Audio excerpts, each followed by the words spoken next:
involve an aura of suspicion, if they're highly competitive, if they are not supported or if they're undermined by relevant authorities, or if they occur on the basis of very unequal status, then such intergroup contact is not likely to be helpful, whatever the amount of contact. Indeed, such unfavorable conditions can exacerbate old tensions and reinforce negative stereotypes.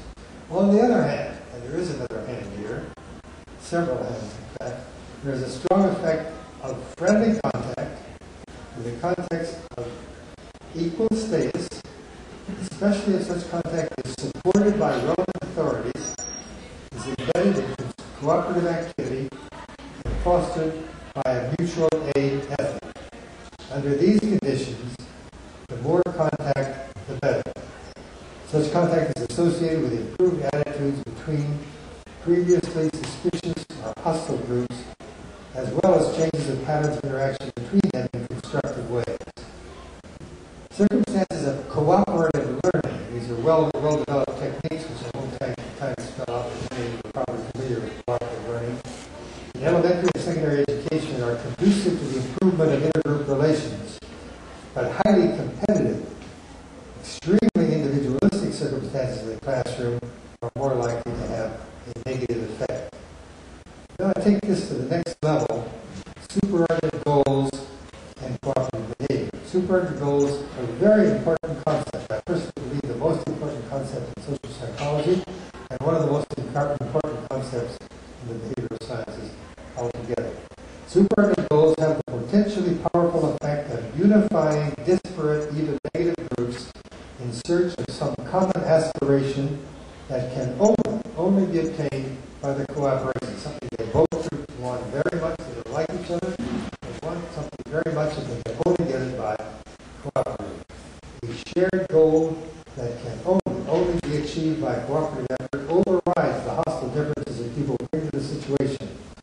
In Muzafer Sharif's classic experiments, he readily made young boys, strangers, into enemies with isolation and competition, but when he introduced powerful superordinate goals, he was able to transform enemies into friends.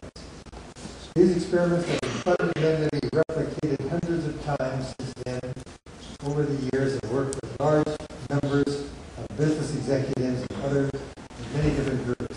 So the effect is certainly not limited to children and youth, and indeed the findings have been extended in ways that indicate the beneficial effects of working cooperatively under conditions that lead people to formulate a new inclusive group, a broader group, that goes beyond the narrow subgroups in which they enter the situation. Such effects are particularly strong when there are tangibly successful outcomes of cooperation. For example, clear rewards academically and interpersonally from cooperative learning in the schools.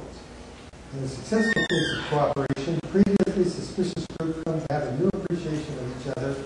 Overall, this work can be joined with other evidence to indicate that prejudice tends to be reduced when there is equal status contact between groups in the pursuit of common goals and shared efficacy in reaching those goals. Now, what about joint efforts in the larger world, beyond the school, to overcome the serious global problems that beset the world, whether we recognize them or not?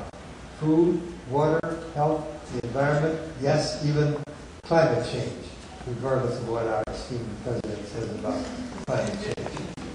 The world is one in which friendly personal contacts on equal status-based cooperative measures can occur more readily than ever before, despite all the cultural barriers that have so long separated people.